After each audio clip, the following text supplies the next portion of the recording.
Greenland ঘিরে যুক্তরাষ্ট্র ন্যাটোর কূটনৈতিক টানাপোড়েন চরমে, জোটে ভাঙনের আশঙ্কা। ইউরোপকে ব্ল্যাকমেইল করছেন ট্রাম্প, মন্তব্য নেদারল্যান্ডসের। গাজার শান্তি পরিষদে যোগ দিতে 60টি দেশকে আমন্ত্রণ জানালেন ট্রাম্প। তালিকায় আছে ভারত ও পাকিস্তান। দ্বিতীয় ধাপ শুরুর পরও থেমে নেই উপত্যকায় দখলদার বাহিনীর হামলা। কুর্দি বিদ্রোহীদের সঙ্গে যুদ্ধবিরতি ঘোষণা সিরিয়ার, চুক্তিকে স্বাগত জানালো জর্ডান। দ্বিপাক্ষিক সম্পর্ক জোরদারে সৌদি যুবরাজ ও আহমেদ আল সারার ফোনালাপ। ইউক্রেনে রাতভর রুশ ড্রোন হামলায় নিহত 2, জ্বালানি অবকাঠামো ক্ষতিগ্রস্ত হয় বিদ্যুৎবিহীন 2 লাখ বাসিন্দা। পশ্চিমাদের প্রতি সহায়তা বাড়ানোর আহ্বান জেলেনস্কির। এবং স্পেনের দ্রুতগতির 2 ট্রেনের সংঘর্ষে প্রাণ গেলে 21 জনের, আহত শতাধিক। চলছে উদ্ধার কাজ। মাদ্রিদ ও আন্দালুসিয়ার রেল সেবা স্থগিত।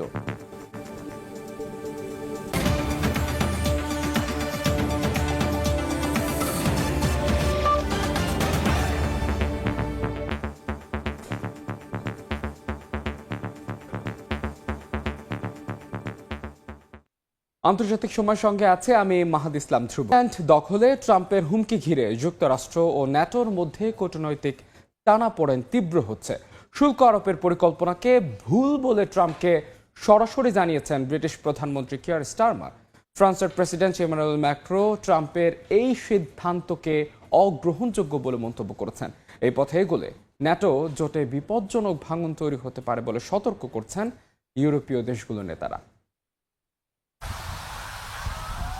সম্প্রতি মার্কিন প্রেসিডেন্ট ডোনাল্ড ট্রাম্প ঘোষণা দেন, গ্রিনল্যান্ড যুক্তরাষ্ট্রের কাছে বিক্রির বিষয়ে সমঝোতা না হওয়া পর্যন্ত ন্যাটোর 8 সদস্য দেশের ওপর 10% শুল্ক আরোপ করা হবে, যা জুন থেকে বেড়ে 25% পৌঁছাবে। এই তালিকায় রয়েছে Denmark, Finland, France, Germany, Netherlands, Norway, Sweden ও যুক্তরাজ্য। সিদ্ধান্তের প্রতিবাদে ব্রাসেলসে জরুরি বৈঠক করেছেন এসব দেশের নেতারা। যৌথ বিবৃতিতে 8 দেশের নেতারা সতর্ক করেন, ট্রাম্পের পরিকল্পনা বাস্তবায়িত হলে তা একটি বিপজ্জনক নিম্নগামী চক্র তৈরি করতে পারে। ডেনমার্কের প্রধানমন্ত্রী মেটে ফ্রেডেরিকসেন সাফ জানিয়ে দেন, ইউরোপকে ব্ল্যাকমেইল করে গ্রিনল্যান্ড নেওয়া যাবে না। একই সুরে ডেনমার্কের পররাষ্ট্রমন্ত্রী লার্স লোককে রাসমুসেন বলেন, যুক্তরাষ্ট্রের সঙ্গে সংলাপ চালু থাকবে, তবে গ্রিনল্যান্ড নিয়ে কোনো আপোষ নয়। ট্রাম্পের এমন সিদ্ধান্তের জবাবে ব্রিটিশ প্রধানমন্ত্রী স্টারমার বলেন, ন্যাটো মিত্রদের যৌথ নিরাপত্তা রক্ষায় মিত্রদের ওপর শুল্ক আরোপ করা সম্পূর্ণ ভুল। এটি নিয়ে সরাসরি মার্কিন প্রশাসনের সঙ্গে আলোচনা করা হবে বলেও জানান তিনি। এদিকে ফ্রান্সের প্রেসিডেন্ট এমানুয়েল ম্যাক্রো বলেন, এমন পরিস্থিতিতে শুল্কের হুমকি অগ্রহণযোগ্য এবং কোনো ভয়ভীতি দিয়ে প্রভাবিত করা যাবে না বলেও মন্তব্য করেন তিনি। অর্জিতা শেহজিন, সময় সংবাদ। গাজার শান্তি পরিষদে যোগ দিতে বিশ্ব নেতাদের আমন্ত্রণ জানাচ্ছেন মার্কিন প্রেসিডেন্ট ডোনাল্ড ট্রাম্প। পরিষদে যোগ দিতে ফ্রান্স, জার্মানি, অস্ট্রেলিয়া সহ বিশ্বের 60টি দেশকে আমন্ত্রণ জানানো হয়েছে। এ তালিকায় রয়েছে ভারত, পাকিস্তানও। এদিকে গাজায় অন্তর্বর্তী প্রশাসন নিয়ে আপত্তি জানিয়েছেন ইসরায়েলের প্রধানমন্ত্রী বেনিয়ামিন নেতানিয়াহু। যুদ্ধবিরতি লঙ্ঘন করে উপত্যকায় হামলা অব্যাহত রেখেছে ইসরায়েলি সেনারা।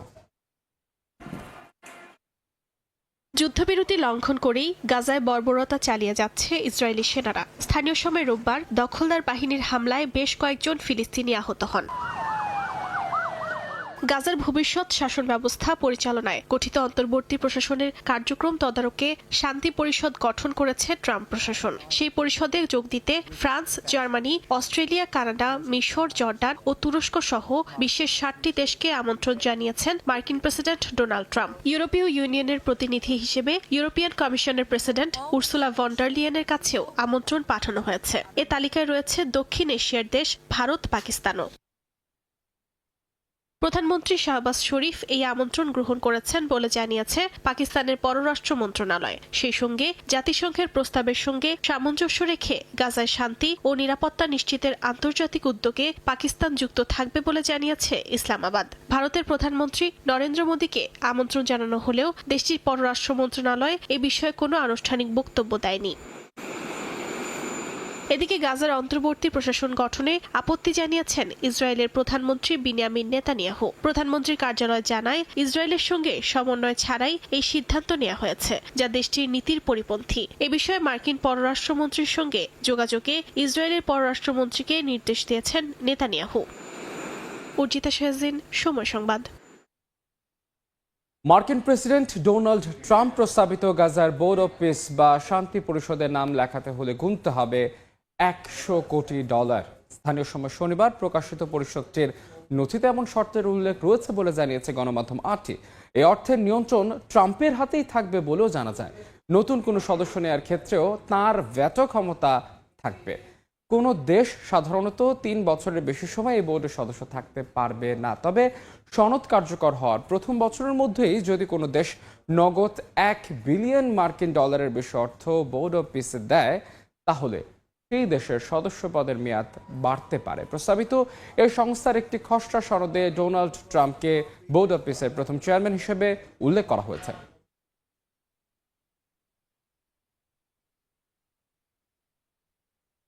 কয়েকদিনের রক্তক্ষয়ী সংঘাতের পর যুদ্ধবিরতি চুক্তি করেছে সিরিয়া সরকার ও কুর্দি নেতৃত্বাধীন এসডিএফ।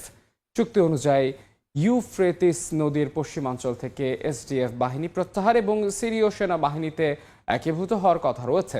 যুদ্ধবিরতিকে স্বাগত জানিয়েছে জর্ডান। অন্যদিকে দ্বিপাক্ষিক সম্পর্ক ও সহযোগিতা জোরদারে ফোনালাপ করেছেন সৌদি যুবরাজ ও সিরিয়ার প্রেসিডেন্ট। গেল কয়েকদিন ধরেই কুর্দি বিদ্রোহী গোষ্ঠী সিরিয়ান ডেমোক্রেটিক ফোর্স এসডিএফ এর সঙ্গে সিরিয়ার সরকারি বাহিনীর তুমুল লড়াই চলছে। অবশেষে স্থানীয় সময় রোববার দুপক্ষের মধ্যে তাৎক্ষণিক যুদ্ধবিরতি চুক্তি সই হয়েছে। এই চুক্তির আওতায় ইউফ্রেটিস নদীর পশ্চিমাঞ্চল থেকে এসডিএফ তাদের বাহিনী প্রত্যাহার করবে। পাশাপাশি তাদের একটি অংশ সিরীয় সামরিক কাঠামোয় একীভূত হবে। চুক্তিতে আরও বলা হয়েছে, এসডিএফ কেন্দ্রীয় সরকারের অধীনে সামরিক, নিরাপত্তা ও বেসামরিক উচ্চ পদে নিয়োগের জন্য নেতৃত্বের একটি তালিকা প্রস্তাব করবে। এতে করে জাতীয় অংশীদারিত্ব নিশ্চিত হবে। একই সঙ্গে সীমান্ত ক্রসিং, তেল ও গ্যাস ক্ষেত্র সহ সব গুরুত্বপূর্ণ স্থাপনার নিয়ন্ত্রণ গ্রহণ করবে সিরিয়া সরকার। এর আগে গেল মার্চে এমন একটি চুক্তি হলেও তা কার্যকর হয়নি। সিরিয়ার প্রেসিডেন্ট আহমেদ আল সারা বলেন, চুক্তির ফলে আল হাসাকা, দেইর আজর ও রাক্কা প্রদেশের প্রশাসনিক ও সামন্ত্রিক নিয়ন্ত্রণ সম্পূর্ণভাবে সরকারের কাছে হস্তান্তর করা হবে। এদিকে যুদ্ধবিরতি ও পূর্ণ একীভূতকরণের এই চুক্তিকে স্বাগত জানিয়েছে জর্ডান। দেশটির পররাষ্ট্র মন্ত্রণালয় জানায়, এই সমঝোতা সিরীয় ঐক্য, স্থিতিশীলতা ও নিরাপত্তা জোরদারে গুরুত্বপূর্ণ পদক্ষেপ। একই দিন সৌদি যুবরাজ মোহাম্মদ বিন সালমান ও সিরিয়ার প্রেসিডেন্ট আহমেদ আল সারা টেলিফোনে দ্বিপাক্ষিক সম্পর্ক ও সহযোগিতা জোরদারের বিষয়ে আলোচনা করেছেন। সৌদি প্রেস এজেন্সি জানায়, দুই নেতা বিভিন্ন খাতে সহযোগিতার সম্ভাবনা এবং আঞ্চলিক পরিস্থিতি পর্যালোচনা করেন। আল সারার নেতৃত্বাধীন নতুন সিরীয় প্রশাসনের প্রতি শুরু থেকেই রাজনৈতিক ও অর্থনৈতিক অংশীদারিত্বের মাধ্যমে সমর্থন জানিয়ে আসছে রিয়াদ। অর্জিতা শাহজিন, সময় সংবাদ। ইউক্রেনে ব্যাপক ড্রোন হামলা চালিয়েছে রুশ সেনারা। এতে 2 জন নিহতের পাশাপাশি আহত হয়েছেন বেশ কয়েকজন। তীব্র শীতে জ্বালানি অবকাঠামো লক্ষ্য করে হামলা চালানোয় বিদ্যুৎবিহীন হয়ে পড়েছে দেশটির বিভিন্ন অঞ্চলের প্রায় 2 লাখ বাসিন্দা। এমন পরিস্থিতিতে আন্তর্জাতিক সম্প্রদায়ের প্রতি সহায়তা বাড়ানোর আহ্বান জানিয়েছেন প্রেসিডেন্ট ভলোদিমির জেলেনস্কি। যুদ্ধ বন্ধে মার্কিন প্রতিনিধিদের সঙ্গে কয়েক দফা আলোচনা হয়েছে বলেও জানান তিনি। স্থানীয় সময় রোববার ইউক্রেনের Sumi, Kharkiv, Dnipro, Zaporizhzhia, Odessa সহ বিভিন্ন অঞ্চলে 200টির বেশি ড্রোন হামলা চালায় রুশ সেনারা। রাতভর এই হামলায় বেশ কয়েকজন হতাহত হয়েছেন বলে জানিয়েছে কিয়েভ। চলতি সপ্তাহে রাশিয়া ইউক্রেনে 1300-র বেশি ড্রোন, 15টি গাইডেড বোমা ও বিভিন্ন ধরনের 20টি ক্ষেপণাস্ত্র নিক্ষেপ করেছে বলে দাবি করেছেন জেলেনস্কি। এসব হামলায় বড় ধরনের ক্ষতির মুখে পড়েছে ইউক্রেনের বিদ্যুৎ ও জ্বালানি অবকাঠামো। বিদ্যুৎবিহীন বিভিন্ন অঞ্চলের প্রায় 2 লাখ বাসিন্দা। সবচেয়ে বেশি প্রভাব পড়েছে রাজধানী কিয়েভ, খার্কিভ ও ঝাপোরিঝিয়া অঞ্চলে। দেশটির সরকার বলছে, ক্ষতিগ্রস্ত বিদ্যুৎ গ্রিড বর্তমানে দেশের মাত্র 60% চাহিদা পূরণ করছে। পুনরায় বিদ্যুৎ সংযোগে কাজ চলছে বলে জানিয়েছে স্থানীয় কর্তৃপক্ষ। এই পরিস্থিতিতে আন্তর্জাতিক সম্প্রদায়ের প্রতি সহায়তা বাড়ানোর আহ্বান জানিয়েছেন ভলোদিমির জেলেনস্কি। বলেন, কিয়েভের সবচেয়ে বেশি প্রয়োজন আকাশ প্রতিরক্ষা ব্যবস্থা ও ক্ষেপণাস্ত্র। যুদ্ধ বন্ধে মার্কিন প্রতিনিধিদের সঙ্গে কয়েক দফা আলোচনা হয়েছে বলেও জানান তিনি। চলছে প্রয়োজনীয় নথিপত্রের কাজ। সুইজারল্যান্ডের দাভোসে যুদ্ধ বন্ধে আরও আলোচনার ইঙ্গিত দেন জেলেনস্কি। অর্জিতা শাহজিন, সময় সংবাদ। আন্তর্জাতিক সময় আরও থাকছে। খামেনির উপর হামলা হলে ইরানের বিরুদ্ধে যুদ্ধ ঘোষণা সামিল হবে হুঁশিয়ার করলেন পেজিশকিয়ান। রক্তক্ষয়ী বিক্ষোভের দায় ফের যুক্তরাষ্ট্রের কাঁধে চাপালো তেহরান।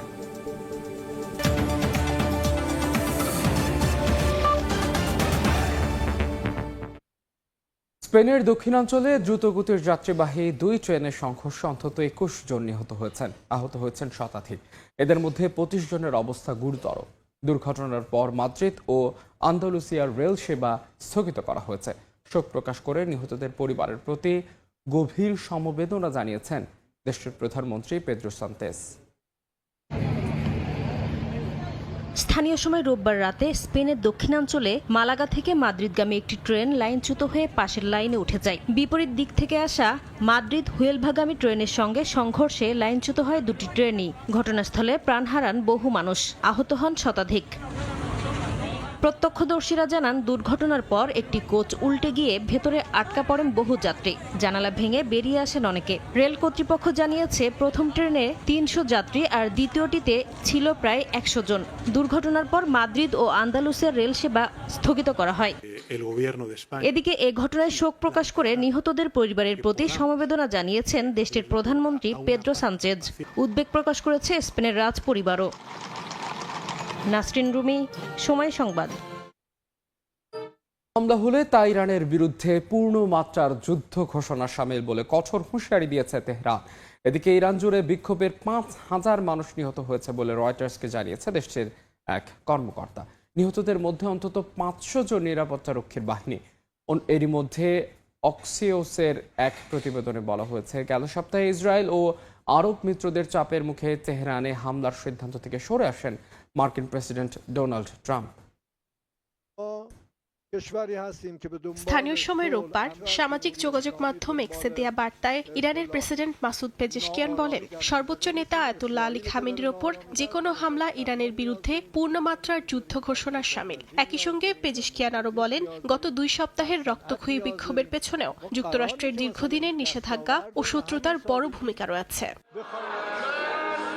ইরানের ডিসেম্বরের শেষ দিকে মূল্যস্ফীতি, মুদ্রার দরপতন ও অর্থনৈতিক সংকট থেকে শুরু হওয়া বিক্ষোভ দ্রুত সরকার বিরোধী আন্দোলনে রূপ নেয়। চলমান এই বিক্ষোভে ইন্টারনেট ও ফোন সংযোগ বন্ধ করে দেয় প্রশাসন। নেটব্লকস জানায়, রোববার কিছু অনলাইন সেবায় আংশিক প্রবেশাধিকার ফিরেছে।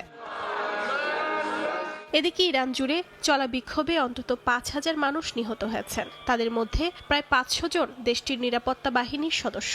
ইরানের একজন কর্মকর্তা রয়টার্সকে এ তথ্য জানিয়েছেন। ওই কর্মকর্তা জানান, বিক্ষোভের সবচেয়ে বড় সংঘাতের কিছু ঘটনা ঘটেছে উত্তর পশ্চিম ইরানের কুর্দিশ অঞ্চলে। সেখানে সবচেয়ে বেশি মানুষ নিহত হয়েছেন। ইসরায়েল ও বিদেশি বিভিন্ন সশস্ত্র গোষ্ঠীর সদস্যরা বিক্ষোভকারীদের সহায়তা করেছে এবং অস্ত্র দিয়েছে বলে দাবি করেন ওই কর্মকর্তা। এর আগে শনিবার ইরানের সর্বোচ্চ নেতা আয়াতুল্লাহ আলী খামেনি বিক্ষোভে কয়েক হাজার মানুষ নিহত হয়েছেন বলে স্বীকার করেন। এর পেছনে যুক্তরাষ্ট্র ও ইসরায়েলকে দায়ী করেন তিনি। এর মধ্যেই মার্কিন নিউজ ওয়েবসাইট এক্সিওস এক প্রতিবেদনে জানিয়েছে, গেল সপ্তাহে ইরানে হামলার জন্য ডোনাল্ড ট্রাম্পের সবুজ সংকেতের অপেক্ষায় ছিলেন মার্কিন সেনারা। তবে ইসরায়েল ও আরব মিত্রদের চাপের মুখে হামলার সিদ্ধান্ত থেকে সরে আসেন ট্রাম্প। অর্জিতা শাহজিন, সময় সংবাদ। স্টিলটেক মানে গুণগত মানের নিশ্চয়তা। It's all about stainless style. ভারতের জম্মু কাশ্মীরের কিস্তওয়াড় জেলার বন্দুকধারীদের সঙ্গে গোলাগুলিতে ৭ ভারতীয় সেনা আহত হয়েছেন। দুর্গম এলাকায় বন্দুকধারীদের বিরুদ্ধে অভিযান চালানোর সময় এ ঘটনা ঘটে বলে জানায় ভারতীয় গণমাধ্যম দ্য ইন্ডিয়ান এক্সপ্রেস। স্থানীয় সময় রোববার দুপুরে কিস্তওয়াড়ের চাকরো এলাকায় অভিযানে অংশ নেওয়া সেনাদের লক্ষ্য করে বন্দুকধারীরা গুলি চালায়। সেনারা পাল্টা জবাব দিলে দুপক্ষের মধ্যে তীব্র গোলাগুলি শুরু হয়। এ সময় আহত সেনাদের দ্রুত হাসপাতালে পাঠানো হয়। অপারেশন ত্রাসিয়াই নামের এই অভিযানটি চলতি বছরে জম্মু কাশ্মীরে নিরাপত্তা বাহিনী ও বন্দুকধারীদের মধ্যে এটি তৃতীয় সংঘর্ষ। এর আগে চলতি মাসে কাঠুয়া জেলার বিলাওয়াল এলাকায় আলাদা দুটি সংঘর্ষ হয়। আন্তর্জাতিক সময় আরও থাকছে। চিলির মধ্য ও দক্ষিণাঞ্চলে ভয়াবহ দাবানলে 16 জনের প্রাণহানি, আগুন ছড়িয়ে পড়েছে লোকালয়ে, পুড়ে ছাই 8,500 হেক্টর বনভূমি, জরুরি অবস্থা জারি। প্রেসিডেন্ট ডোনাল্ড ট্রাম্পকে নিজের নোবেল পুরস্কার উপহার দিয়ে আলোচনার সৃষ্টি করেছেন ভেনেজুয়েলার বিরোধী দলীয় নেত্রী মারিয়া করিনা মাচাদো। তার এই পদক্ষেপের বিষয়ে আনুষ্ঠানিক বিবৃতি দিয়েছে নোবেল ফাউন্ডেশন। বিবৃতিতে বলা হয়, নোবেল পুরস্কার হস্তান্তর বা ভাগ করার কোনো সুযোগ বিজয়ীদের নেই। নোবেল ফাউন্ডেশন জানায়, আলফ্রেড নোবেলের উইলে স্পষ্টভাবে উল্লেখ আছে, নোবেল পুরস্কার তাদেরই দেওয়া হবে যারা মানবজাতির সর্বোচ্চ কল্যাণে অবদান রেখেছেন। একই সঙ্গে কোনো পুরস্কার কোনো প্রতিষ্ঠান বা সংস্থা প্রদান করবে সেটিও নির্দিষ্ট করে বলা হয়েছে। এই বিধান অনুযায়ী নোবেল পুরস্কার কোনোভাবেই অন্য কারো কাছে হস্তান্তর করা যায় না, এমনকি প্রতীকী অর্থেও নয়। পুরস্কারের মর্যাদা ও নীতিগত স্বচ্ছতা বজায় রাখতে এই অবস্থাতে অটল রয়েছে নোবেল ফাউন্ডেশন।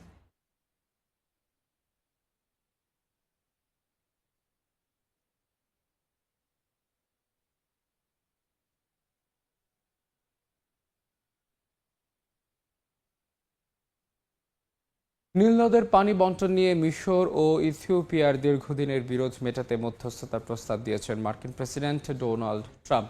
মিশরের প্রেসিডেন্ট আবদেল ফাত্তাহ আল সিসিকে লেখা এক চিঠিতে তিনি বলেন, স্থায়ীভাবে এই সমস্যার সমাধান করতে প্রস্তুত রয়েছে যুক্তরাষ্ট্র। সামাজিক যোগাযোগ মাধ্যম ট্রুথ সোশ্যালের এক পোস্টে তার বক্তব্য প্রকাশ করা হয়। এই প্রস্তাবকে স্বাগত জানিয়েছে মিশর ও সুদান।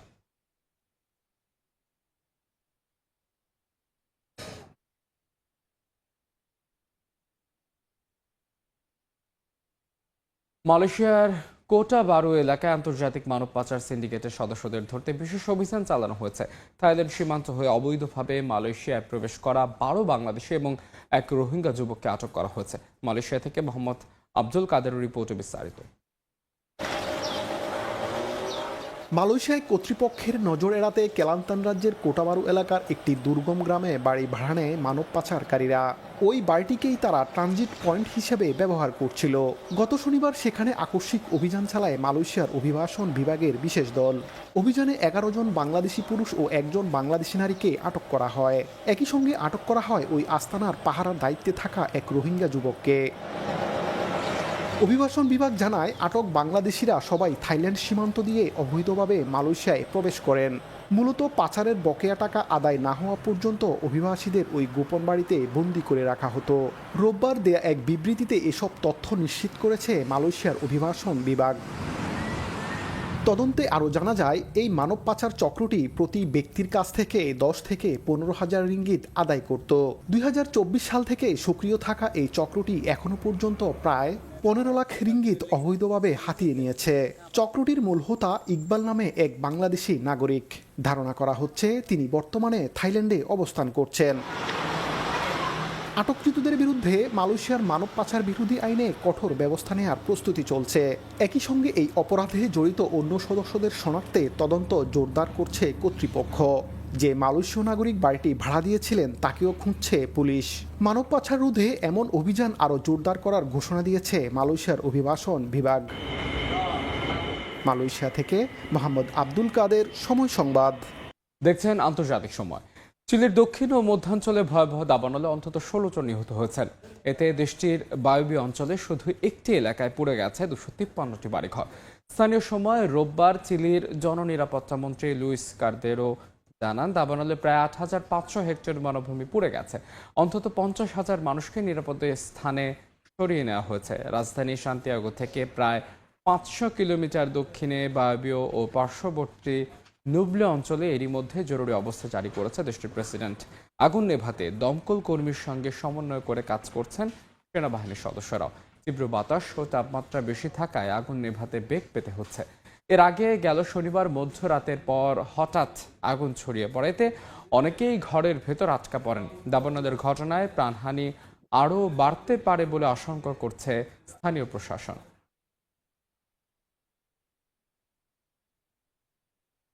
ইন্দোনেশিয়ার দক্ষিণ সুলাওয়াসিতে নিখোঁজ হওয়া একটি নজরদারি বিমানের ধ্বংসাবশেষ উদ্ধার করা হয়েছে। রোববার স্থানীয় সময় সকালে মরোস অঞ্চলের দুর্গম পাহাড়ি এলাকায় ছড়ানো ছিটানো অবস্থায় পাওয়া গেছে বিমানের অংশ। উড়োজাহাজটির 11 আরোহীর মধ্যে এখন পর্যন্ত একজনের মরদেহ উদ্ধার করা হয়েছে, বাকিদের খোঁজ এখনও মেলেনি। ধারণা করা হচ্ছে তারাও দুর্ঘটনায় প্রাণ হারিয়েছেন। দুর্গম অঞ্চলে বৈরী আবহাওয়ার কারণে তল্লাশি কার্যক্রম ব্যাহত হচ্ছে। এর আগে শনিবার দুপুরে জোগ্রাকার্তা থেকে দক্ষিণ সুলাওয়েসির রাজধানী মাকাসারে যাওয়ার সময় এয়ার ট্রাফিক কন্ট্রোলের সঙ্গে যোগাযোগ হারায় বিমানটি। লিবিয়ার পূর্বাঞ্চলে আসদাবিয়া শহরের কাছে একটি গণকবর থেকে অন্তত 21 অভিবাসীর মরদেহ উদ্ধার করা হয়েছে, আর 10 জনকে জীবিত উদ্ধার করা হয়েছে। দুটি নিরাপত্তা সূত্র এই তথ্য নিশ্চিত করেছে। জীবিত উদ্ধার হওয়া ব্যক্তিদের শরীরে নির্যাতনের ছাপ স্পষ্ট ছিল বলেও জানানো হয়।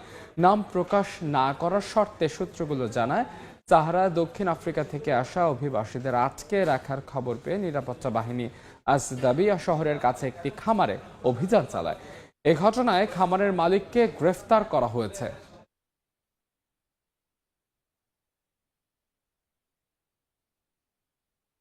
লিবিয়ার দক্ষিণ পূর্বাঞ্চলের কুফরা শহরের একটি গোপন কারাগার থেকে 200 জনের বেশি অভিবাসীকে উদ্ধার করেছে দেশটির নিরাপত্তা কর্তৃপক্ষ। স্থানীয় সময় রোববার কুফরা শহরের 2 নিরাপত্তা সূত্রের মাধ্যমে বার্তা সংস্থা রয়টার্স এ তথ্য নিশ্চিত করেছে। নিরাপত্তা সূত্রগুলো নাম প্রকাশ না করার শর্তে জানায়, কর্তৃপক্ষ প্রায় 3 মিটার গভীর একটি ভূগর্ভস্থ কারাগারের সন্ধান পায়, যা একজন লিবীয় মানব পাচারকারীর পরিচালনা করছিল বলে জানা গেছে। তবে ওই ব্যক্তিকে এখনো আটক করা সম্ভব হয়নি। উদ্ধার হওয়া কিছু অভিবাসীকে ভূগর্ভস্থ কক্ষে সর্বোচ্চ 2 বছর পর্যন্ত বন্দী করে রাখা হয়েছিল বলেও জানায় সংশ্লিষ্ট কর্তৃপক্ষ।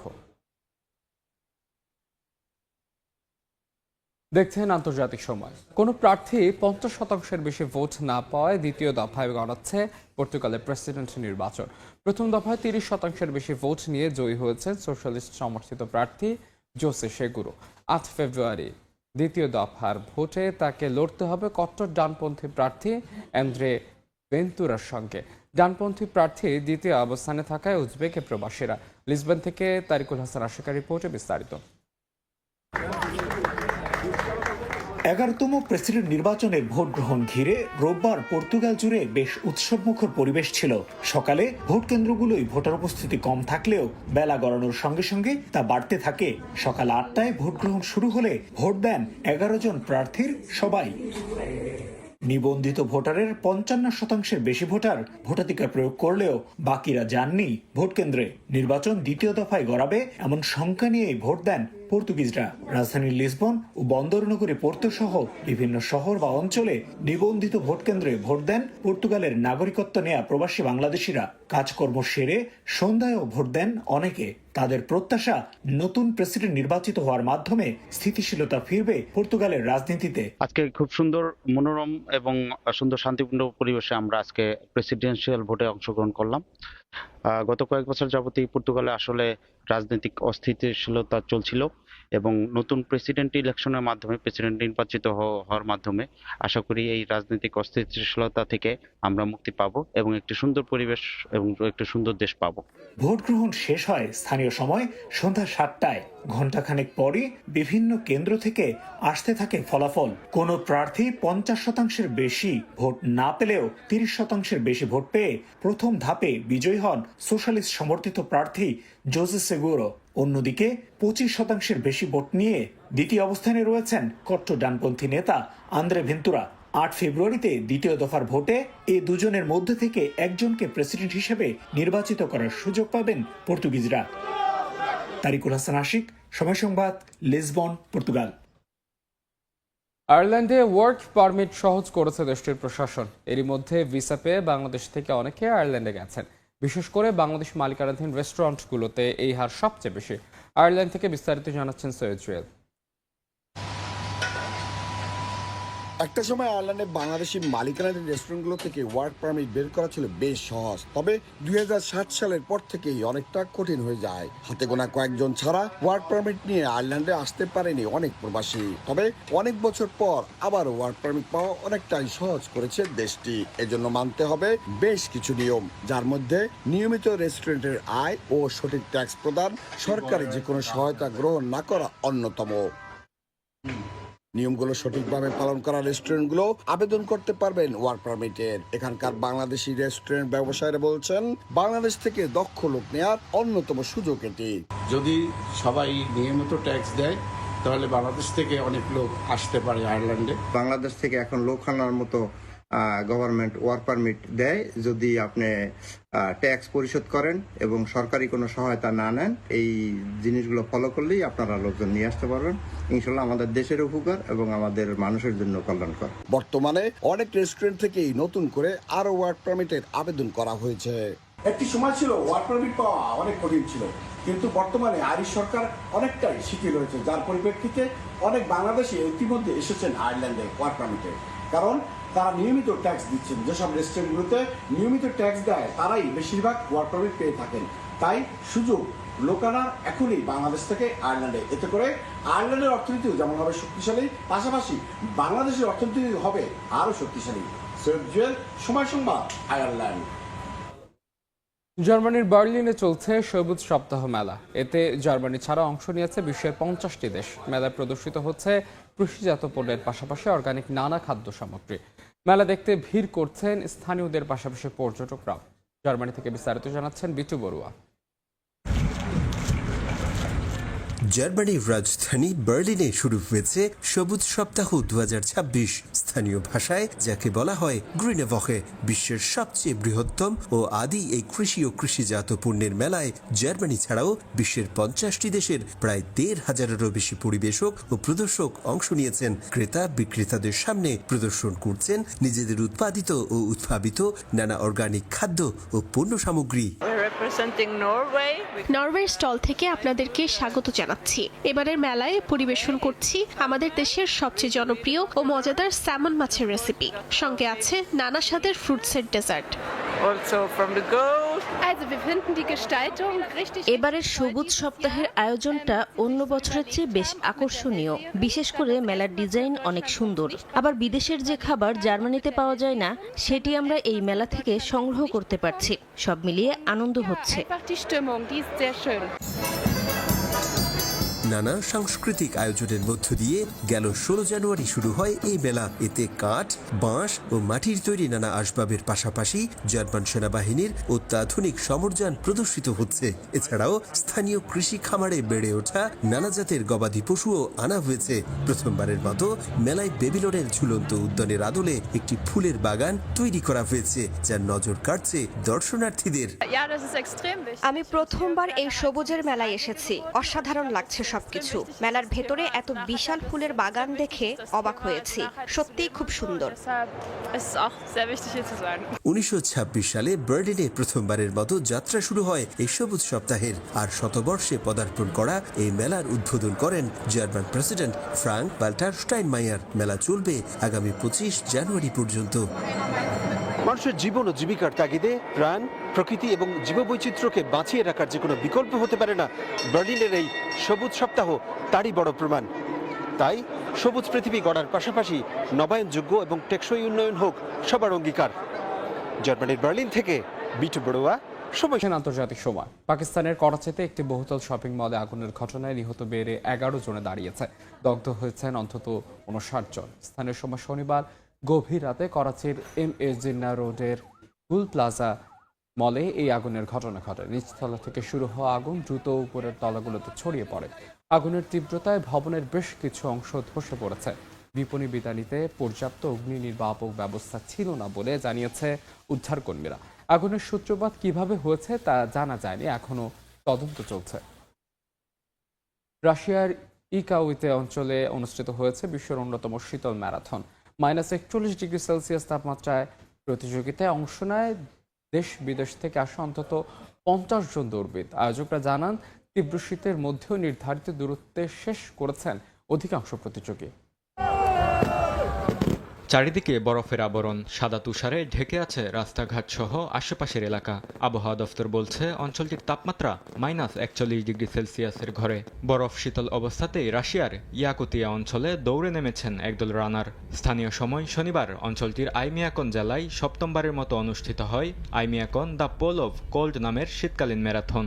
আয়োজকেরা জানান টমটুর গ্রাম থেকে 50 কিলোমিটার এবং 42.2 কিলোমিটার দূরত্বের 2টি ভাগে দৌড় শুরু হয়।